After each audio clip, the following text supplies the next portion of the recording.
السلام علیکم ورحمۃ اللہ وبرکاتہ۔ کیسے ہیں آپ سب؟ اللہ تعالیٰ ہمیں اپنی حفظ و ایمان میں رکھے۔ تو جیسا کہ ہمارا پلان تھا کہ ہم جو ہے وہ قرآن مجید کا ترجمہ اور تفسیر پڑھنے سے پہلے ہم قرآن مجید کی جو ہے نا وہ بیسک گرامر کو سمجھیں گے تاکہ ہم اچھی طرح سے قرآن مجید کو یاد رکھ سکیں۔ تو ہم سٹارٹ کرتے ہیں آج کا اپنا سبق۔ تو آج کا ہمارا پہلا سبق ہے ٹینس، زمانہ، جسے ہم انگلش میں ٹینس کہتے ہیں۔ ٹینس آپ کو پتہ ہی ہوگا کہ ٹینس جو ہے وہ زمانہ جو ہے وہ 3 طرح کا ہوتا ہے۔ زمانہ کتنی طرح کا ہوتا ہے؟ 3 طرح کا۔ ماضی، پھر ماضی کے بعد کیا آتا ہے؟ حال، جس میں ہم موجود ہوتے ہیں، پھر اس کے بعد ہمارا آتا ہے مستقبل۔ جی، تو ماضی وہ ہوتا ہے جو کسی گزرے ہوئے زمانے کے بارے میں ہمیں بتاتا ہے کہ یہ کام گزرے ہوئے زمانے میں ہوا ہے، جبکہ حال جو ہے وہ ہمیں بتاتا ہے کہ یہ کام جو ہے وہ موجودہ زمانے میں ہوا ہے، اور مستقبل جو ہے وہ ہمیں بتاتا ہے کہ آنے والا جو دور ہے اس میں کوئی کام کیا جائے گا۔ جی، تو ماضی جو ہے اگر ہم دیکھیں، جیسے ہم نے پڑھا زمانہ 3 طرح کا ہوتا ہے: ماضی، حال، مستقبل۔ اور فعل ماضی وہ ہے جو ہمیں یہ بتائے کہ یہ کام گزرے ہوئے زمانے میں ہوا ہے۔ اگر ہم فعل، جیسے آپ کو پتہ ہے فعل کام کو کہتے ہیں، عربی میں کام کو فعل کہتے ہیں، تو فعل کام کو کہتے ہیں، تو یعنی فعل ماضی ایسا فعل ایسا کام جو یہ بتائے کہ مجھے گزرے ہوئے زمانے میں کیا گیا ہے۔ آپ ان دونوں لفظوں کو ہی سامنے رکھیں تو انشاءاللہ تعریف جو ہے اس کی مکمل ہو جائے گی۔ ایسا فعل، ایسا کام جو یہ بتائے کہ یہ کام جو ہے یہ گزرے ہوئے زمانے میں ہوا ہے۔ اور حال جو ہے ایسا فعل جو یہ بتائے کہ یہ کام موجودہ زمانے میں ہوا ہے، اور ایسا فعل جو یہ بتائے کہ یہ کام آئندہ زمانے میں ہوگا تو اسے مستقبل کہا جائے گا۔ تو یہ ہمارا فعل ماضی ہے، اور حال اور مستقبل کو ہم نے ایک ہی فعل میں شمار کیا ہے، اور وہ کون سا فعل ہے؟ فعل مضارع۔ فعل مضارع جو ہے یہ نحویوں کے نزدیک اور صرفیوں کے نزدیک فعل مضارع ایسا فعل ہے جس میں حال بھی پایا جاتا ہے، مستقبل بھی پایا جاتا ہے۔ تو جی، سب سے پہلے ہم پڑھیں گے فعل ماضی کے بارے میں۔ فعل ماضی ایسا کام جو یہ بتائے کہ مجھے گزشتہ زمانے میں کیا گیا ہے۔ تو فعل ماضی جو ہے آگے اس کی بھی 3 قسمیں ہوتی ہیں، 2 قسمیں ہیں اس کی بھی فعل ماضی کی۔ ایک ہے فعل ماضی معروف اور دوسرا ہوتا ہے فعل ماضی مجہول۔ معروف جو لفظ ہے یہ عرف سے نکلا ہوا ہے۔ عرف کا مطلب کیا ہوتا ہے؟ جاننا، پہچاننا، اور جبکہ مجہول جو ہے یہ جہل سے نکلا ہوا ہے، اور جہالت لفظ بھی اسی سے نکلا ہوا ہے۔ جاہل آپ اسے کہتے ہیں جس کو جو ہے نا وہ بہت نادان ہوتا ہے، اسے بہت زیادہ علم نہیں ہوتا، چھوٹے بڑے کی تمیز نہیں ہوتی، معاشرے میں رہنے کا سلیقہ نہیں ہوتا، اسے آپ جاہل کہہ دیتے ہیں۔ تو فعل ماضی معروف کی اگر ہم بات کریں تو پھر ہم اس کی مکمل تعریف کیسے کریں گے؟ ایسا فعل جو یہ بتائے کہ یہ کام گزرے ہوئے زمانے میں ہوا ہے، اور اس میں کام کرنے والا جانا پہچانا ہو، اس میں کام کرنے والا جو بندہ ہے، جو سبجیکٹ ہے وہ معروف ہو، وہ حاضر ہو۔ جبکہ فعل ماضی مجہول کی اگر ہم تعریف کریں تو ایسا فعل جو یہ بتائے کہ یہ کام گزرے ہوئے زمانے میں ہوا ہے، اور اس میں جو کام کرنے والا بندہ ہے، جو سبجیکٹ ہے، وہ مجہول ہے، وہ اس کا جو ہے نا وہ کوئی پتہ نہیں ہے کہ وہ کون ہے۔ ٹھیک ہے؟ تو جیسے آپ انگلش میں آپ اس کو یہ سمجھ سکتے ہیں، ایکٹیو وائس اس کو آپ فعل معروف کہتے ہیں، اور پیسیو وائس کو آپ جو ہے نا فعل مجہول کہتے ہیں۔ ٹھیک ہے جی، تو یہ ہم نے فعل ماضی کی 2 قسمیں پڑھ لیں۔ فعل ماضی معروف ہوتا ہے جس میں کام کرنے والا، اگر فعل ماضی میں کام کرنے والا موجود ہو تو وہ فعل ماضی معروف ہو جائے گا، یعنی سبجیکٹ حاضر ہو، معلوم ہو، اور اگر سبجیکٹ جو ہے وہ اس میں نامعلوم ہے تو وہ فعل ماضی مجہول ہو جائے گا۔ جیسے ایک مثال دیتے ہیں، زارابا۔ زارابا کا ترجمہ ہے اس ایک مرد نے مارا۔ اب دیکھیں اس جو ہے، اس جملے میں اس جو ہے یہ کیا بن رہا ہے؟ فاعل۔ مارنا کیا ہے؟ یہ اس کا فعل ہے، یہ اس نے کام کیا ہے، اور کیا کس نے ہے؟ اس سے ایک مرد نے کام کیا ہے، ٹھیک ہے. تو اس میں جو ہے اس میں فاعل آ گیا اور فعل آ گیا. اس میں دو ہی چیزیں ہیں. عموماً آپ کو پتہ ہے جملے میں 3 چیزیں ہوتی ہیں، فعل ہوتا ہے، فاعل ہوتا ہے اور مفعول ہوتا ہے. لیکن اس جملے میں صرف فعل اور فاعل ہی ہے. اس ایک مرد جو ہے یہ فعل بن گیا، فاعل بن گیا، کام کرنے والا ہے، اور مارنا اس کا فعل بن گیا، کام بن گیا. لیکن اس نے کس کو مارا ہے یہ معلوم نہیں ہے. تو لہٰذا یہ جملے میں اس میں صرف 2 ہی چیزیں ہیں. لیکن ہم بات کر رہے تھے فعل ماضی معروف کی، ایسا فعل جو یہ بتایا کہ یہ کام گزرے ہوئے زمانے میں ہوا ہے. اب دیکھیں وہ کہہ رہا ہے کہ اس سے ایک مرد نے مارا، وہ یہ پہلے ہی کام کر چکا ہے مارنے کا، بہت پہلے کام کر چکا ہے. چاہے وہ 1 منٹ پہلے بھی کرے، آپ کا جو 1 منٹ گزر چکا ہے وہ ماضی بن چکا ہے. جی تو اب یہاں پر ہم نے پڑھا تھا ایسا فعل جو یہ بتائیے کام گزرے ہوئے زمانے میں ہوا اور ساتھ اس میں کام کرنے والا اگر موجود ہو تو وہ فعل ماضی معروف ہوتا ہے. تو اس سے ایک مرد جو ہے یہ کام کرنے والا موجود ہے، لہٰذا یہ معروف ہے، جانا پہچانا ہے. اور فعل ماضی مجہول کی مثال اگر ہم دیکھیں تو اس کی مثال بنے گی جیسے آپ زارا با معروف کو ہی اگر آپ زوری با بنا دیں گے تو یہ مجہول ہو جائے گا. تو اس کا ترجمہ ہوگا وہ ایک مرد مارا گیا. اب دیکھیں ذرا غور کریں کہ وہ ایک مرد مارا گیا. اس جملے میں مارا گیا جو ہے یہ کام ہوا ہے، تو یہ کیا ہے؟ یہ فعل ہے، کام کرنا. اس میں یہ مارنا کام اس نے کیا ہے. اور وہ ایک مرد مارا کس کو گیا ہے؟ اس سے ایک مرد کو. وہ ایک مرد مارا گیا، وہ ایک مرد مارا گیا، تو یہ کیا بنے گا؟ یہ مفعول بنا. تو فاعل کہاں پر ہے؟ تو جملے میں فاعل موجود نہیں ہے، کام کرنے والا موجود نہیں ہے. تو جس جملے میں کام کرنے والا موجود نہ ہو وہ جملہ ہمیشہ سے مجہول ہوتا ہے. لیکن یہاں پر آپ کو سمجھ آ جائے گی کہ یہ فعل ماضی مجہول ہے کیونکہ اس میں ماضی میں کام کیا گیا ہے. مارا گیا وہ پہلے مار چکا ہے، لہٰذا اس جملے میں فاعل نہیں ہے. تو جس جملے میں فاعل موجود ہو وہ معروف ہوتا ہے، جس جملے میں فاعل موجود نہ ہو وہ مجہول ہوتا ہے. ٹھیک ہے. تو اب ہم جو ہے وہ اچھی طرح سے فعل ماضی کی گردان پڑھ لیتے ہیں. سب سے پہلے ہم فعل ماضی معروف کی مکمل گردان پڑھیں گے، پھر ہم فعل ماضی مجہول کی مکمل گردان پڑھیں گے. تو انشاءاللہ صرف ترجمے میں فرق ہوگا اور اس کی جو ہے وہ اعراب میں فرق آئے گا، باقی وزن وہی رہیں گے.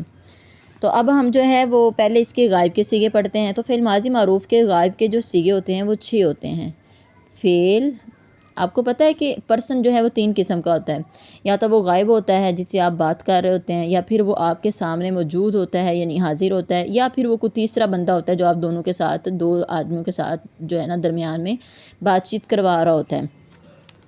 تو جس سے بات کی جا رہی ہوتی ہے وہ غائب بھی ہو سکتا ہے. لہٰذا سب سے پہلے ہم فعل ماضی معروف کے غائب کے صیغے پڑھیں گے. فعل ماضی معروف غائب. آپ ذرا دیکھیں اس کی ڈیفینیشن اگر ہم کرنا چاہیں تو بڑی آسانی سے کر سکتے ہیں. ایسا فعل جو یہ بتائے کہ یہ گزرے ہوئے زمانے میں ہوا ہے اور اس میں کام کرنے والا موجود ہے لیکن غائب ہے، حاضر نہیں ہے. ٹھیک ہے. تو غائب کی آپ کو پتہ اردو میں پہچان اس، وہ، اور اگر ہم حاضر کریں تو تو، تم، آپ، اور اگر ہم جو ہے وہ کوئی تیسرا پرسن ہو تو وہ درمیان میں کام کروانے کے لیے آتا ہے. جی تو ہم جو ہے جیسے میں نے آپ کو ایک صیغے کے اوپر مثال دی تھی وہی اس کا سب سے پہلا صیغہ ہے. فعل ماضی معروف غائب کے 6 صیغے ہوتے ہیں. میں یہاں پر لکھ دیتی ہوں تاکہ آپ کو اچھی طرح یاد رہے. فعل ماضی معروف غائب کے 6 صیغے ہوتے ہیں.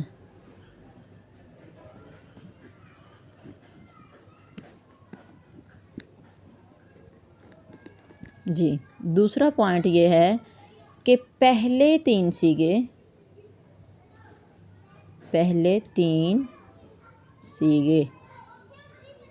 مذکر یعنی مرد کے لیے آتے ہیں، مذکر کے لیے، جبکہ آخری 3 صیغے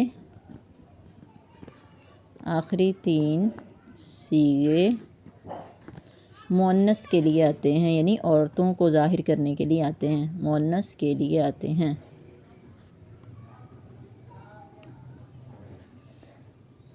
ٹھیک ہے.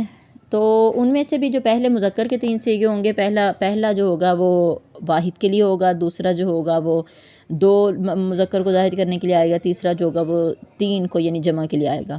اسی طرح جو مؤنث کے 3 سیغے آئیں گے، ان میں سے پہلا سیغہ جو ہوگا وہ ایک عورت کو ظاہر کرنے کے لیے آئے گا، دوسرا جو ہے وہ 2 عورتوں کو، جبکہ تیسرا جو ہے وہ جمع کے لیے آئے گا، اس میں لاکھوں سینکڑوں ہزاروں بھی آ سکتے ہیں۔ تو جیسے زارابا، اب دیکھیں ذرا، زارا با، ہم اس کا ترجمہ کریں گے اس ایک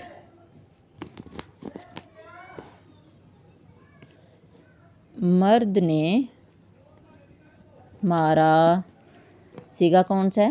واحد کا ہے، اس ایک کی بات ہو رہی ہے لہٰذا واحد کا سیغہ ہے، مرد مذکر ہے لہٰذا واحد مذکر ہو جائے گا، اور چونکہ اس غائب کی بات ہو رہی ہے تو لہٰذا غائب، واحد مذکر غائب، کون سا سیغہ بنا؟ واحد مذکر غائب۔ اب اگر کوئی ہم نے دو پرسن کی بات کرنی ہے کہ وہ دونوں نے یہ کام کیا ہے، اگر ہم کہیں کہ ان 2 مردوں نے مارا، یعنی وہ مارنے والے 2 تھے، تو پھر ہم کیا کریں گے؟ ہم جو ہے سیغے کے آخر میں تبدیلی کریں گے۔ جب بھی کہیں پر تبدیلی کرنی ہو تو سیغے کے آخر میں تبدیلی ہوتی ہے، شروع میں یا درمیان میں تبدیلی نہیں ہوتی۔ اگر آپ شروع میں تبدیلی کریں گے، درمیان میں کر دیں گے، تو وہ تو آپ اصلی جو حرف ہیں انہی کو بدل دیں گے، مطلب وہ لفظ ہی بدل دیا آپ نے، تو اس کا تو ترجمہ غلط ہو جائے گا۔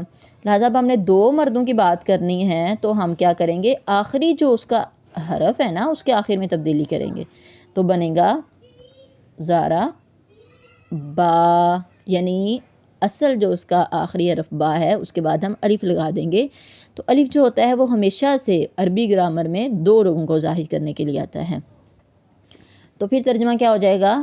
ان 2 مردوں، کیونکہ یہ مذکر کے لیے، نے مارا، چونکہ یہ ماضی کے ہم سیغے پڑھ رہے ہیں، تو لہٰذا یہ سیغہ کون سا ہو جائے گا؟ تثنیہ 2، تثنیہ مذکر، یعنی 2 مذکر کو ظاہر کرنے کے لیے آ رہا ہے، اور غائب ہے کہ حاضر ہے؟ تو یہ غائب ہے، غائب، ٹھیک ہو گیا۔ اب ہم نے اگر جمع کی بات کرنی ہے کہ وہ 3 مرد ہیں یا 10 ہیں یا 100 ہیں یا سینکڑوں ہزاروں جتنے بھی ہیں، تو اس کے لیے ہم کیا کریں گے؟ میں نے آپ کو پہلے بھی بتایا کہ اصل حرفوں کے آخر میں تبدیلی کی جاتی ہے، تو جمع کو ظاہر کرنے کے لیے آتا ہے زارا بو، واو الف، واو الف ہمیشہ جمع کی علامت ہوتا ہے، ٹھیک ہے۔ تو لہٰذا ترجمہ بھی جمع والا کریں گے ہم اس کے مطابق، کیونکہ واو جمع کے لیے آتا ہے، تو ہم ترجمہ کیا کریں گے؟ ان سب، لیکن چونکہ ابھی مذکر کے چل رہے ہیں، مردوں نے مارا، ٹھیک ہو گیا۔ تو سیغہ کون سا بنے گا؟ جمع، جمع ہے نا ان سب، اور مرد ہے مذکر ہیں تو جمع مذکر، اور چونکہ ان غائب ہیں تو غائب، جمع مذکر غائب، ٹھیک ہے۔ اب ہماری آتی ہے باری مؤنث کی۔ اب اگر آپ نے کہنا ہے کہ اس سے ایک عورت نے مارا، تو وہ کیا بنے گا؟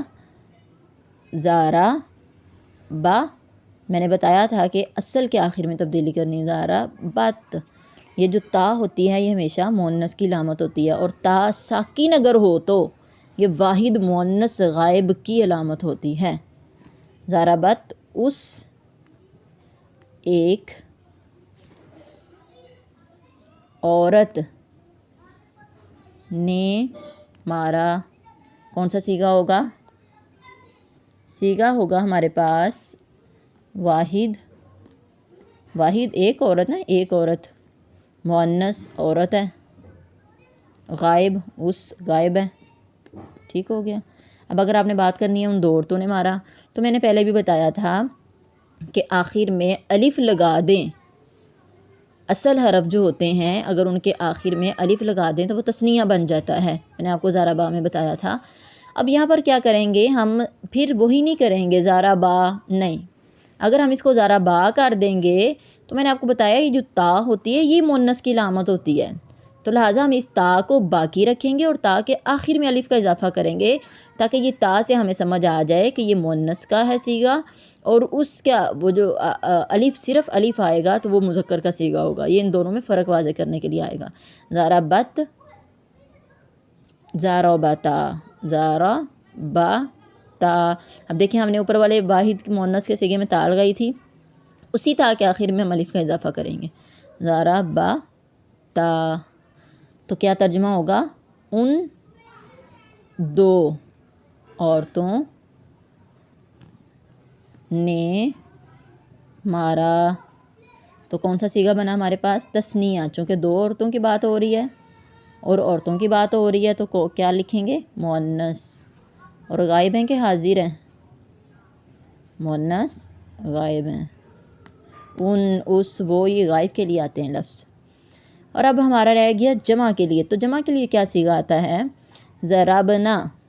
اب دیکھیں میں نے کہا تھا اصل حرفوں کے بعد اضافہ کرنا ہے، تو ضربا ہمارے پاس ویسا ہی ہے، اور آخر میں ہم جمع مؤنث کی علامت ہمیشہ سے نون ہوتا ہے. ضربنا، ضربنا. ان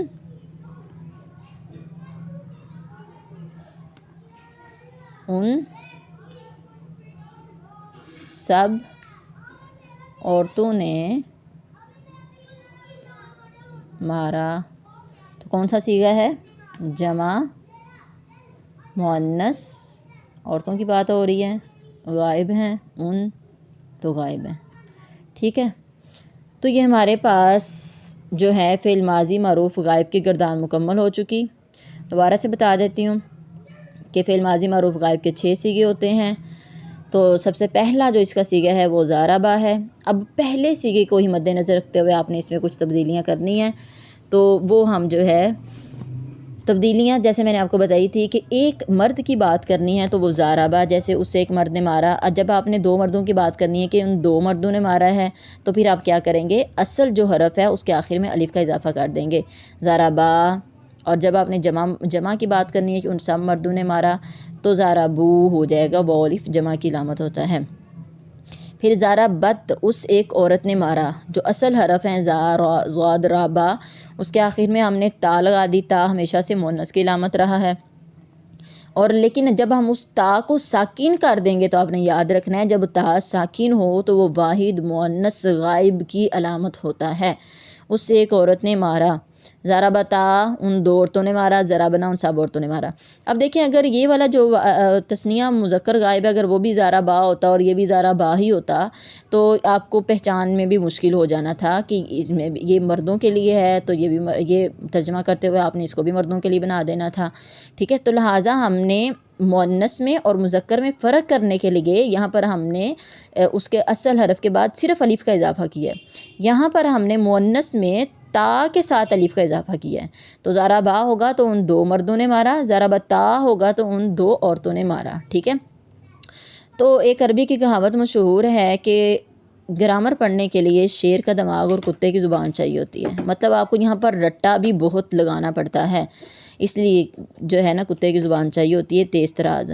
تو لہٰذا آپ نے جب اس کو اچھی طرح سے اب آپ نے اس گردان کو رٹا لگانا ہے، کیونکہ یہی وزن ہے جس پر کوئی بھی جو ہے وہ حرف اس وزن پر آ جاتا ہے، ضربا، ضربا، ضربو، ضربت، ضربتا، ضربنا پر، تو گویا کہ وہ فعل ماضی کے ہی صیغے ہوتے ہیں.